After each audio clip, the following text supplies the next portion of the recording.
দুর্গাপুজো আসতে হাতে গোনা আর মাত্র কয়েকটা দিন, মহালয় আসছে আর মাত্র দুদিনের অপেক্ষা। এই মুহূর্তে আমি দাঁড়িয়ে রয়েছি পদ্মশ্রী সম্মানে সম্মানিত শিল্পী ভাস্কর সনাতন রুদ্রপালের স্টুডিওর ঠিক সামনে। আজ তোমাদেরকে দেখাবো শিল্পী ভাস্কর সনাতন রুদ্রপালের স্টুডিও থেকে মা চলে যাবেন একডালিয়া এভারগ্রিন ক্লাবের উদ্দেশ্যে। বেশি কথা বাড়াবো না, ভিডিওটা শুরু করবো। তোমরা এখনো যারা আমাকে চেনো না, আমি কৌশিক, তোমরা দেখছো আনকাট কৌশিক ইউটিউব চ্যানেল। চলো বেশি কথা না বলে ভিডিওটা শুরু করা যায়। একডালিয়া এভারগ্রিন ক্লাবের ঠাকুরের প্রথম চালচিত্র গাড়িতে তোলা হচ্ছে। কি সুন্দর লাগছে, দেখো কতজন মানুষ মিলে চালচিত্রটা তুলছে।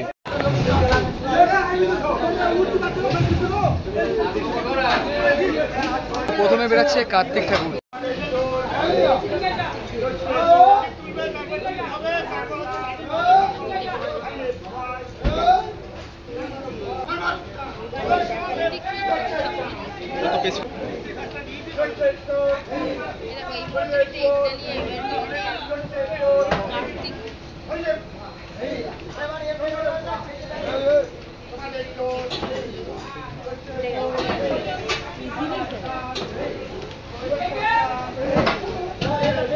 পদ্মশ্রী সম্মানে সম্মানিত শিল্পী ভাস্কর সনাতন রুদ্রপালের স্টুডিও থেকে প্রথমে বেরাচ্ছে কার্তিক ঠাকুর।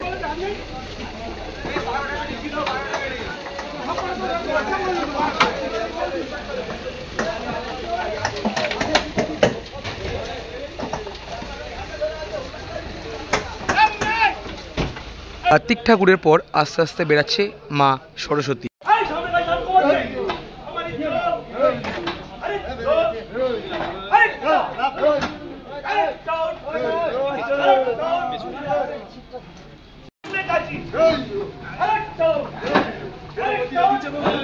কার্তিক ঠাকুরের পর শিল্পী ভাস্কর সনাতন রুদ্রপালের স্টুডিও থেকে বেরিয়ে চললেন মা সরস্বতী।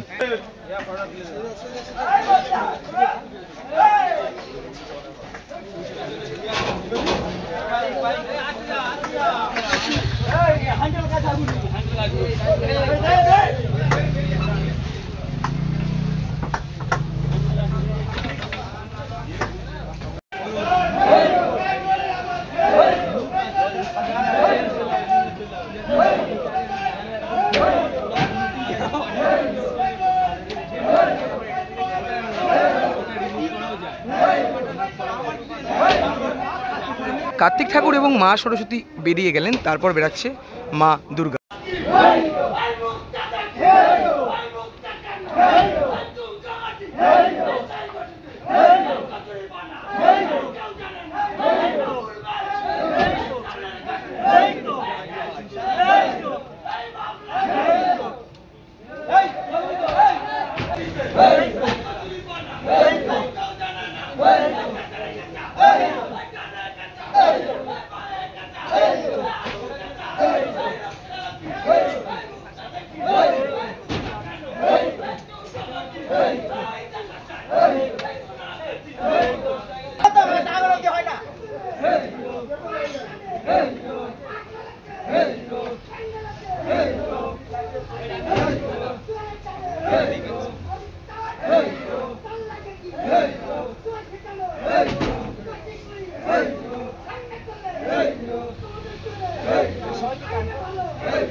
অবশেষে শিল্পী ভাস্কর সনাতন রুদ্রপালের স্টুডিও থেকে মা বেরিয়ে গেলেন। এরপরে চলে যাবে দক্ষিণ কলকাতার অন্যতম জায়গা মানে গড়িয়াহাট একডালিয়া এভারগ্রিন ক্লাবের উদ্দেশ্যে। স্টুডিও থেকে মা বেরিয়ে গেলেন প্যান্ডেলে যাওয়ার জন্য। দেখতেই পারছো তোমরা, সামনে অনেক অনেক মানুষ এসছে। আর মায়ের এই যে হাত রয়েছে, এই হাতটা প্লাস্টিক দিয়ে বাঁধা রয়েছে। আর মায়ের সাথে সাথে আমরাও চলে যাবো। থেকে গাড়িতে তোলার মুহূর্ত তোমাদের সাথে শেয়ার করবো।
পদ্মশ্রী সম্মানে সম্মানিত শিল্পী ভাস্কর সনাতন রুদ্রপালের স্টুডিও থেকে এখন আমরা চলে আসলাম 15 নম্বর বাস স্ট্যান্ডের ঠিক সামনে।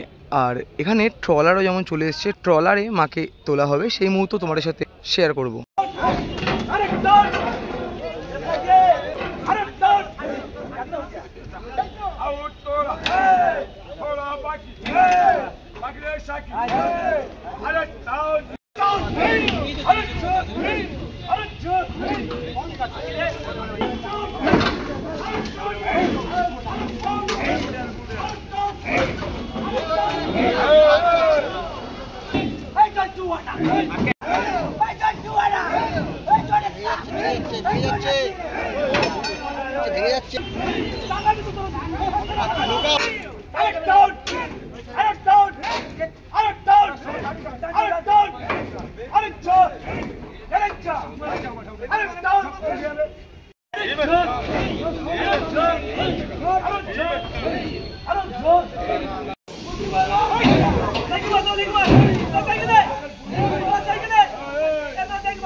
এই তো ছিল আজকের ভিডিও। পদ্মশ্রী সম্মানে সম্মানিত শিল্পী সনাতন রুদ্রপালের স্টুডিও থেকে মা চলে গেলেন একডালিয়া এভারগ্রিন ক্লাবের উদ্দেশ্যে। ভিডিওটা আমি আর বেশি বড় করলাম না, ভালো লাগলে অবশ্যই লাইক, কমেন্ট, শেয়ার এবং সাবস্ক্রাইব করে আমার পাশে দেখো। দেখা হচ্ছে এরকমই কোনো ভালো ভিডিওর সাথে, ততক্ষণ জন্য টাটা।